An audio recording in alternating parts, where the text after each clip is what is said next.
They say her spirit never left the marshlands, a restless child wandering the foggy delta. To calm her, one man gave her dolls. Not just one, not 10, but thousands. Their fractured eyes now stare blankly from the trees. Their cracked porcelain faces hide centuries of sorrow. This is not a fairy tale. It is a true story of obsession, grief, and ghostly whispers that refuse to leave, filling every branch and shadow. Deep in this labyrinth of waterways, fishermen avoid the smallest islands after dark.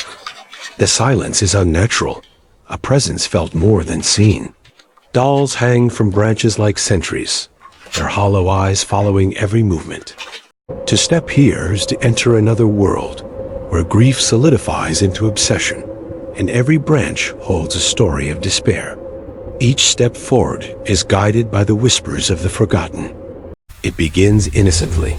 A single doll, hung as a tribute to a girl who drowned long ago. But innocence fades. Time and obsession turn this island into a forest of plastic flesh, cracked and dirty dolls watching silently.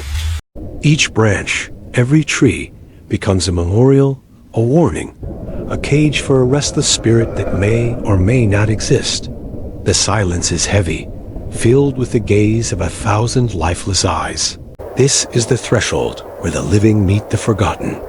Every tree, every wall is a testament to one man's grief and his attempt to communicate with a ghost who may never forgive.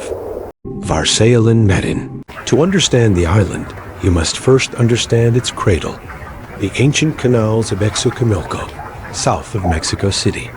A labyrinth of water, the last remnant of a vast canal system, veins of an ancient, sleeping giant. Today, it's a UNESCO World Heritage Site, alive with color and music. But as you drift deeper into the canals, the sounds of civilization fade, replaced by an unnerving quiet, broken only by lapping water. Here, locals speak of older things, like La Llorona, the weeping woman searching the waters for her lost children. The air grows heavy with the scent of damp earth and decay. You pass other islands with a few dolls, cheap imitations, but your guide shakes his head and pulls onward. Then, through a break in the trees, you see it. The first grimy doll hanging low, its dead eyes staring into your soul. And then, the journey becomes something else. The party atmosphere of the main canals melts away. The bright colors, the music, they vanish, replaced by an eerie silence that feels alive, watching, waiting. Each step, each stroke of the pole, takes you further from the world you know. The dolls are everywhere now, perched like silent sentinels, their dead eyes following your every movement. Now you arrive at the island itself. Every tree, every wall is draped with dolls. Some nailed, some tied, all watching, all silent. The silence is different here, heavy, almost tangible. It is a place where grief and obsession converge. Every branch, every doll, tells a story. And somewhere in this forest of plastic faces, the restless spirit waits, perhaps forgiving, perhaps angry. The island's story is inseparable from one man, Don Julian Santana Barrera. In the 1950s, for reasons lost to time, he left his family and retreated to this remote patch of land, seeking peace. But peace never came. Legend says he discovered the body of a young girl in the canal, drowned. Whether he tried to save her or found her already gone is unknown. But from that moment, his life was forever intertwined with her spirit. He hung a single doll from a tree as a tribute to the girl. But that simple act of respect was only the beginning. He began to hear whispers in the wind, a child crying in the dark, a constant humming dread only he could perceive. Convinced the spirit was lonely, he believed dolls could soothe her and act as guardians. Each new doll he found or rescued from the canal became a part of this strange, obsessive shrine. That first doll may have been an act of grief, but over decades, it spiraled into obsession. He scoured the canals, traded vegetables, even rummaged through trash to find dolls for her. Nothing was too small, nothing too broken. Each doll was carefully placed nailed to trees, arranged in his shack. Over time, the island transformed into a forest of plastic flesh, cracked, weathered, staring silently at anyone who dared enter. Imagine an army of the forgotten, assembled by a man haunted by Murray. To the world, he was a madman. To himself, a guardian. But some question, was there ever a drowned girl at all? Perhaps the ghost was not in the canal, but a phantom from his own past.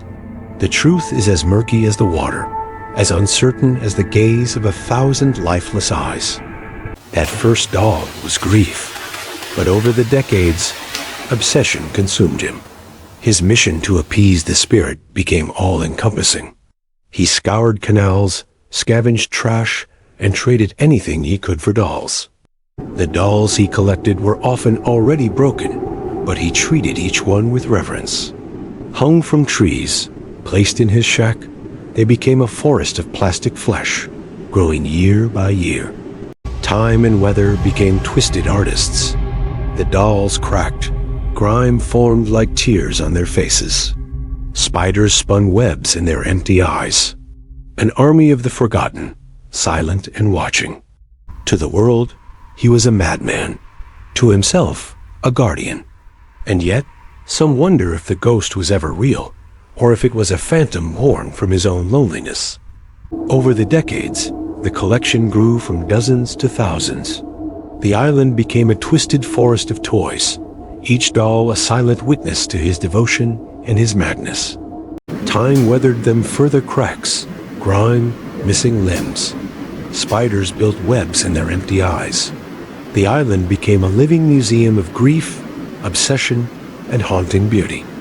Some say he was haunted by the ghost. Others claim he simply filled the silence of his life with stories and dolls. Either way, the island became a place where the line between grief and madness blurred. Every branch, every doll, every shadow tells a story of devotion and loneliness. To step here is to enter the mind of a man obsessed, and to feel the presence of a spirit that may or may not be real. For 50 years, Don Julian lived as the sole guardian of his doll kingdom. His mission never wavered, and his obsession remained unbroken.